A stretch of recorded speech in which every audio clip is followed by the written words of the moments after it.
प्राचीन काल की बात है। उज्जैनी का महान सम्राट राजा विक्रमसेन अपने न्याय और पराक्रम के लिए प्रसिद्ध था।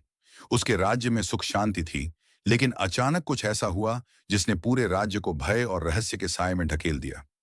एक रात महल के द्वार पर एक अजनबी दस्तक देता है। जब सैनिकों ने दरवाजा खोला, तो उन्होंने एक लंबी कदकाठी वाले व्यक्ति को देखा, जिसकी आंखें गहरी और चमकदार थीं। उसके कपड़े साधारण थे, पर उसकी चाल में एक अजीब सा आत्मविश्वास था। उसने कहा, मुझे राजा विक्रमसेन से मिलना है। मेरे पास उनके लिए एक बहुत महत्वपूर्ण संदेश है। राजा को जैसे ही सूचना मिली, वह स्वयं महल के दरवाजे तक आया। अजनबी ने झुककर प्रणाम किया और बोला, महाराज, क्या आप अपनी प्रजा से सच्चा प्रेम करते हैं?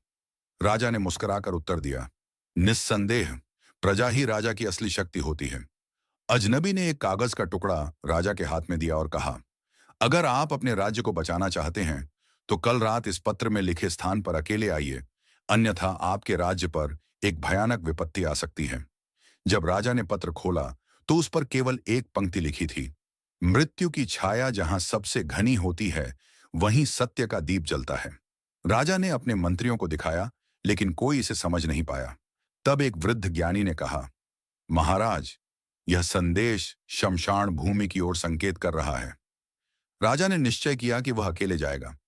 रात के तीसरे प्रहर, जब पूरा नगर सो रहा था, राजा अकेले शमशान की ओर चला। वहां चारों ओर अंधेरा था। जलती हुई चिताओं से उठता धुआं हवा में लहरा रहा था। अचानक एक सूखे वृक्ष के नीचे वही अजनबी खड़ा दिखाई दिया।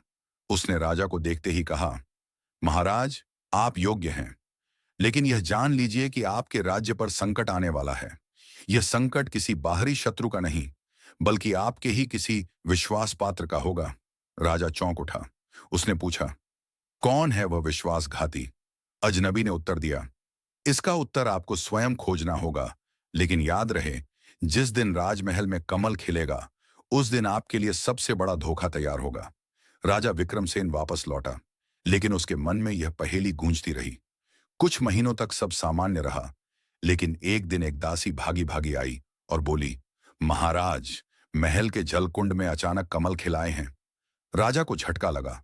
उसने तुरंत दरबार बुलाया और सभी मंत्रियों, सेनापतियों को एकत्र किया।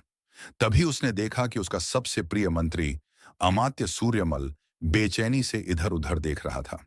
राजा को संदेह हुआ और उसने सैनिकों को आदेश दिया कि सूर्यमल के कक्ष की तलाशी ली जाए। जब तलाशी ली गई, तो वहां से एक गुप्त पत्र मिला, जिसमें राज्य पर आक्रमण की योजना थी। सूर्यमल ने स्वीकार किया कि वह पड़ोसी राज्य के राजा से मिला हुआ था और गुप्त रूप से साजिश रच रहा था। राजा ने तुरंत उसे कारागार में डाल दिया और राज्य को विनाश से बचा लिया। लेकिन जब उसने उस रहस्यमयी अजनबी को खोजने का प्रयास किया, तो वह कभी नहीं मिला। राजा को यकीन हो गया कि वह कोई साधारण मनुष्य नहीं, बल्कि कोई दिव्य शक्ति थी, जिसने उसे संकट से पहले ही सतर्क कर दिया था। इस प्रकार राजा विक्रमसेन की चतुराई और साहस से राज्य बच गया। लेकिन वह हमेशा सोचता रहा, वह रहस्यमयी अजनबी आखिर था कौन?